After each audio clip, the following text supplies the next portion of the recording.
Hi friends, welcome to Career Assist Tamil Official. இன்னைக்கு நம்ம இந்த வீடியோல என்ன பார்க்க போறோம்? Institute of Banking Personnel Selectionsல இருந்து notification 2027 and 28 வந்திருக்கு. இது பத்தின full details நான் உங்களுக்கு இந்த வீடியோல explain பண்ண போறேன். நீங்க first time வீடியோ பார்க்கறவங்க subscribe பண்ணிடுங்க. அப்பதான் நான் போட்ட வீடியோஸ் உங்களுக்கு day to day reach ஆகும். உங்க friends and families எல்லாருக்குமே இந்த வீடியோஸ்ல ஷேர் பண்ணி விடுங்க. because நிறைய பேர் வந்து ஜாப்காக சர்ச் பண்ணிட்டு இருக்காங்களே, அவங்க எல்லாருக்குமே இந்த வீடியோஸ்ல ஷேர் பண்ணி விடுங்க. கொஞ்சம் யூஸ்ஃபுல்லா இருக்கும். மேக்ஸிமம் நம்பர் ஆஃப் people பாத்தீங்கன்னா இந்த questions பத்தின டீடைல்ஸ் தான் கேட்டிருக்கீங்க. சோ இது பத்தின full details இந்த வீடியோல இருக்கு. வீடியோ ஸ்கிப் பண்ணாம ஃபுல்லா பாருங்க. சரி வாங்க வீடியோக்குள்ள போலாம். ஃபர்ஸ்ட் நம்ம பார்க்க போறது போஸ்ட் நேம். போஸ்ட் நேம் என்னன்னா கஸ்டமர் சர்வீஸ் அசோசியேட். இதான் வந்து போஸ்ட் நேம். முன்னாடி பாத்தீங்கன்னா கிளர்க்னு சொல்லுவாங்க, பாத்தீங்க கேள்விப்பட்டிருப்பீங்களா? கிளர்க். இதுதான் வந்து இப்போ என்ன சொல்றாங்கன்னா கஸ்டமர் சர்வீஸ் அசோசியேட். இப்போ இவங்களுக்கு என்ன ரிலேட்டட் ஒர்க் இருக்குன்னா, பேங்க்ல வர கஸ்டமர்ஸ்லாம் வந்து ஹெல்ப் பண்ற ரிலேட்டட் ஒர்க் இருக்கும். இட் மீன்ஸ் அக்கௌண்ட் ஓப்பனிங்கா இருக்கட்டும், ஏடிஎம் கார்டா இருக்கட்டும், இல்ல டெபிட் கார்டா இருக்கட்டும், இல்ல பாஸ்புக், இதை பத்தி யாருக்காச்சும் வந்து டவுட்ஸ் இருக்கும் இல்லையா? சோ இதை வந்து எக்ஸ்பிளைன் பண்ற ரிலேட்டட் ஒர்க் இருக்கும். நெக்ஸ்ட் கேஷ்லாம் வந்து ஹேண்ட்லிங் பண்ற ரிலேட்டட் ஒர்க் இருக்கும். அடுத்தது கேஒய்சி டாக்குமெண்ட்ஸ் வந்து வெரிஃபை பண்ற ரிலேட்டட் ஒர்க் இருக்கும். Next job type permanent central government jobs தான்.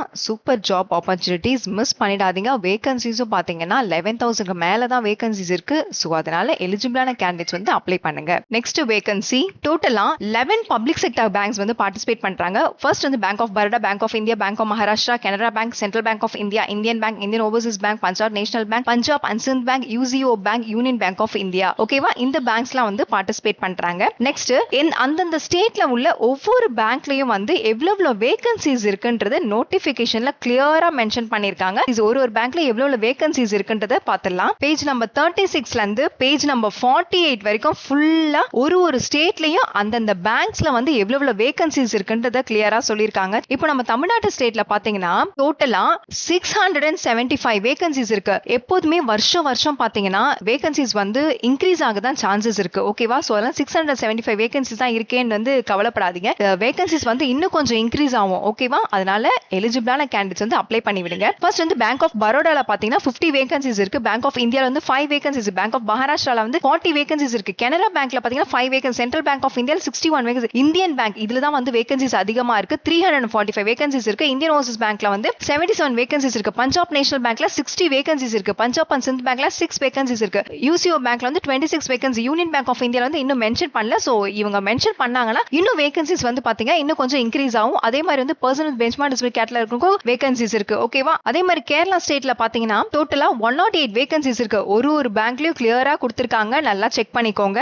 ஓகேவா? இப்போ வேகன்சிஸ் கிளியரா புரிஞ்சிருச்சா? Next salary customer service associate. இந்த போஸ்டுக்கு எவ்வளவு சாலரினா 24,050 rupees every month salary. Every இயருமே வந்து இன்கிரிமெண்ட் இருக்கு. ஃபர்ஸ்ட் 3 இயர்ஸ்க்கு வந்து 1,340 rupees இன்கிரிமெண்ட் இருக்கு. நெக்ஸ்ட் 3 இயர்ஸ்க்கு வந்து 1,650 rupees இன்கிரிமெண்ட் இருக்கு. நெக்ஸ்ட் 4 இயர்ஸ்க்கு வந்து 2,000 rupees இன்கிரிமெண்ட் இருக்கு. நெக்ஸ்ட் 7 இயர்ஸ்க்கு வந்து 2,340 rupees இன்கிரிமெண்ட் இருக்கு. உங்களுக்கு salary மட்டுமே உங்க கையில வராது, எக்ஸ்ட்ரா பெனிஃபிட்ஸ் எல்லாமே வரும். ஓகேவா? பிகாஸ் இது வந்து கவர்மெண்ட் பேக் ஜாப்ஸ் இல்லையா? சோ அதனால எல்லா பெனிஃபிட்ஸ்மே உங்களுக்கு இருக்கு. Next educational qualification. Any degree நீங்க படிச்சிருந்தா அந்த வேகன்சிக்கு அப்ளை பண்ணலாம். பட் நீங்க படிச்ச டிகிரி வந்து ரெகக்னைஸ் யூனிவர்சிட்டி ஆர் இன்ஸ்டிடியூட்ல தான் நீங்க படிச்சிருக்கணும். Central government recognise equivalent qualifications இருந்தாலும் நீங்க இந்த வேகன்சிக்கு நீங்க அப்ளை பண்ணலாம். நீங்க அப்ளிகேஷன்ஸ் ஃபார்ம் ஃபில் பண்ணும்போது நீங்க டிகிரி பாஸ் பண்ணியிருந்தா மட்டும் தான் இந்த வேகன்சிக்கு அப்ளை பண்ணலாம். இப்போ நீங்க எந்தெந்த ஸ்டேட் வேகன்சிக்கு நீங்க அப்ளை பண்றீங்களோ அந்தந்த ஸ்டேட்டோட லோக்கல் லாங்குவேஜ் நீங்க பக்காவா இருக்கணும். It means reading, writing, speaking, understanding இது எல்லாமே உங்களுக்கு பக்காவா தெரிஞ்சிருந்தா மட்டும் தான் இந்த வேகன்சிக்கு அப்ளை பண்ண முடியும். அடுத்து டிகிரி மட்டும் நீங்க படிச்சிருந்தீங்க இந்த வேகன்சிக்கு அப்ளை பண்ண முடியாது. ஓகேவா? கூடவே உங்களுக்கு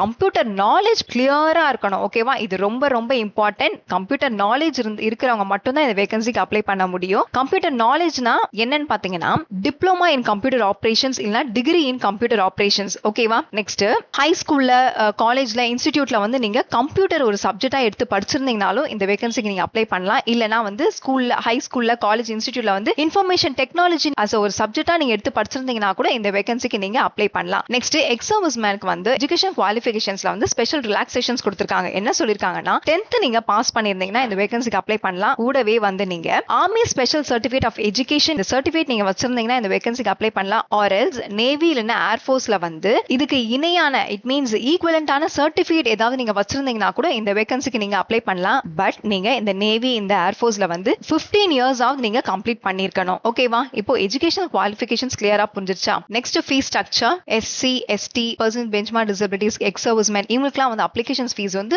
175 rupees அப்ளிகேஷன்ஸ் ஃபீஸ். நெக்ஸ்ட் இவங்களை தவிர்த்து மத்த கேண்டிடேட்ஸ் எல்லாருக்குமே வந்து அப்ளிகேஷன்ஸ் ஃபீஸ் வந்து 850 rupees அப்ளிகேஷன்ஸ் ஃபீஸ் ஆன்லைன்ல மட்டும் தான் பே பண்ணணும். நெக்ஸ்ட் ஏஜ் லிமிட் மினிமம் 20 இயர்ஸ்ல இருந்து மேக்ஸிமம் 28 இயர்ஸ் வரைக்கும் நீங்க இந்த வேகன்சிக்கு அப்ளை பண்ணலாம். கவர்மெண்ட் ரூல்ஸ் படி ஒரு சில கேட்டகரி வந்து ஏஜ் ரிலாக்சேஷன்ஸ் இருக்கு. எஸ்சி எஸ்டி வந்து எக்ஸ்ட்ரா 5 இயர்ஸ் வரைக்கும் நீங்க இந்த வேகன்சிக்கு அப்ளை பண்ணலாம். ஓபிசி கேட்டகரிக்கும் எக்ஸ்ட்ரா 3 இயர்ஸ் வரைக்கும் நீங்க வேகன்சிக்கு அப்ளை பண்ணலாம். பர்சன் பெஞ்ச்மார்க் டிசபிலிட்டிஸ் வந்து எக்ஸ்ட்ரா 10 இயர்ஸ் வரைக்கும் நீங்க இந்த வேகன்சிக்கு அப்ளை பண்ணலாம். எக்ஸ் சர்வீஸ்மேன் இந்த கேட்டகரியில இருக்கவங்க பாத்தீங்கன்னா ஆக்சுவல் சர்வீஸ் பிளஸ் 3 இயர்ஸ் வரைக்கும் உங்களுக்கு ஏஜ் ரிலாக்சேஷன்ஸ் இருக்கு. பட் நீங்க வந்து மேக்ஸிமம் வந்து 50 இயர்ஸ் வரைக்கும் தான் நீங்க இந்த வேகன்சிக்கு அப்ளை பண்ண முடியும். நெக்ஸ்ட் விடோ, டைவர்ஸ்டு உமன், இவங்க உமன் கேண்டிடேட்ஸ் இவங்கலாம் வந்து ஜெனரல் கேட்டகரி, எக்கனாமிக் ரிகக்னிஷன் கேட்டகரியில் இருக்கும் 35 இயர்ஸ் ஆஃப் ஏஜ் வரைக்கும் நீங்க வேகன்சிக்கு அப்ளை பண்ணலாம். ஓபிசி கேட்டகரியில் இருக்கும் 38 இயர்ஸ் ஆஃப் ஏஜ் வரைக்கும் நீங்க வேகன்சிக்கு அப்ளை பண்ணலாம். எஸ்சி எஸ்டி கேண்டிடேட்ஸ் வந்து 40 இயர்ஸ் ஆஃப் ஏஜ் வரைக்கும் நீங்க இந்த வேகன்சிக்கு அப்ளை பண்ணலாம். நெக்ஸ்ட் செலக்ஷன் ப்ராசஸ் வந்து ரொம்ப சிம்பிளான செலக்ஷன் ப்ராசஸ். 4 ஸ்டேஜஸ் தான் இருக்கு. ஃபர்ஸ்ட் வந்து preliminary examination, செகண்ட் வந்து மெயின் எக்ஸாமினேஷன்ஸ், தேர்ட் வந்து local language proficiency test, fourth பாத்தீங்கன்னா provisional allotment. First preliminary examinations இது வந்து அப்ஜெக்டிவ் டைப் क्वेश्चंस இருக்கும். டோட்டல் क्वेश्चंस பாத்தீங்கன்னா 100 क्वेश्चंस இருக்கும். டோட்டல் டியூரேஷன்ஸ் வந்து 60 minutes கண்டக்ட் பண்றாங்க.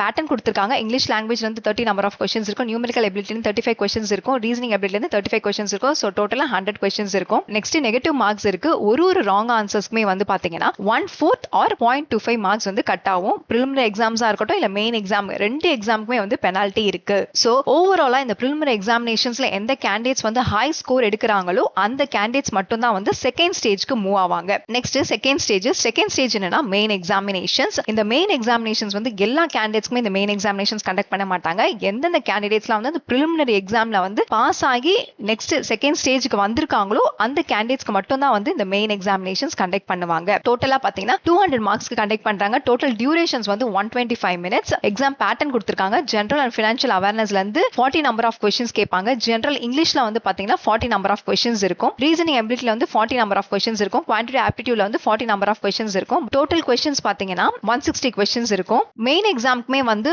பெனால்டி இருக்கு. ஒரு ராங் ஆன்சர்ஸ்க்கு 1/4 or 0.25 மார்க் வந்து கட் ஆகும். சோ இந்த மெயின் எக்ஸாமினேஷன்ஸ்ல எந்த கேண்டிடேட்ஸ்லாம் வந்து ஹை ஸ்கோர் எடுக்கிறாங்களோ அந்த கேண்டிடேட்ஸ் மட்டும் தான் வந்து தேர்ட் ஸ்டேஜ்க்கு மூவ் ஆவாங்க.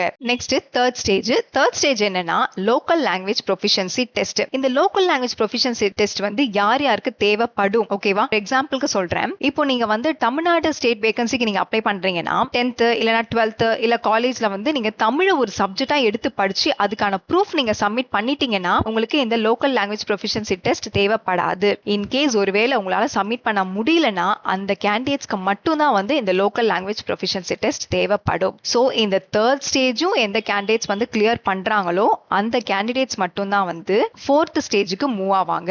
நெக்ஸ்ட் ஃபோர்த் ஸ்டேஜ் என்னன்னா ப்ரொவிஷனல் அலாட்மெண்ட். மெயின் எக்ஸாமினேஷன்ஸ்ல வந்து 200 மார்க்ஸ்க்கு வந்து கண்டக்ட் பண்ணிருப்பாங்க ஓகேவா? பட் ஆனா இந்த ப்ரொவிஷனல் அலாட்மெண்ட் ஸ்டேஜ்க்கு நம்ம வரும்போது இந்த 200 மார்க்ஸை வந்து 100 மார்க்ஸா கன்வெர்ட் பண்ணிடுவாங்க. சோ ஓவராலா இந்த 4 ஸ்டேஜஸ்லயுமே எந்த கேண்டிடேட்ஸ்லாம் வந்து ஹை ஸ்கோர் எடுத்து டாப் லெவல்ல இருக்காங்களோ அந்த கேண்டிடேட்ஸ் மட்டும் தான் வந்து இந்த ஜாப் கன்ஃபார்ம் ஆகும். Next examination centre. மெயின் எக்ஸாமா இருக்கட்டும் இல்ல preliminary எக்ஸாமினேஷன்ஸா இருக்கட்டும் இந்த ரெண்டு இதுக்குமே வந்து எக்ஸாமினேஷன் சென்டர் கிளியரா கொடுத்திருக்காங்க. Page number 49 and page number 50 வந்து எக்ஸாமினேஷன் சென்டர் தான் கொடுத்திருக்காங்க. சோ கிளியரா செக் பண்ணிக்கோங்க. நம்ம தமிழ்நாடு ஸ்டேட் எடுத்துக்கிட்டீங்கன்னா preliminary எக்ஸாமினேஷன்ஸ் எங்க நடக்கும்னா சென்னை, கோயம்புத்தூர், ஈரோடு, காஞ்சிபுரம், மதுரை, நாமக்கல், நாகர்கோவில், கன்னியாகுமரி, சேலம், தஞ்சாவூர், திருச்சிராப்பள்ளி, திருநெல்வேலி, வேலூர், விருதுநகர், திருப்பூர், விழுப்புரம் அண்ட் கடலூர்ல நடக்கும். மெயின் எக்ஸாமினேஷன்ஸ் எங்க நடக்கும்னா சென்னை, கோயம்புத்தூர், மதுரை, நாமக்கல், சேலம், திருச்சிராப்பள்ளி, திருநெல்வேலி, வேலூர், விருதுநகர், கடலூர்ல நடக்கும் ஓகேவா? சோ அதனால அந்தந்த ஸ்டேட்ல இருக்கவங்க main examinations and preliminary examination centre கிளியரா கொடுத்திருக்காங்க. செக் பண்ணிக்கோங்க.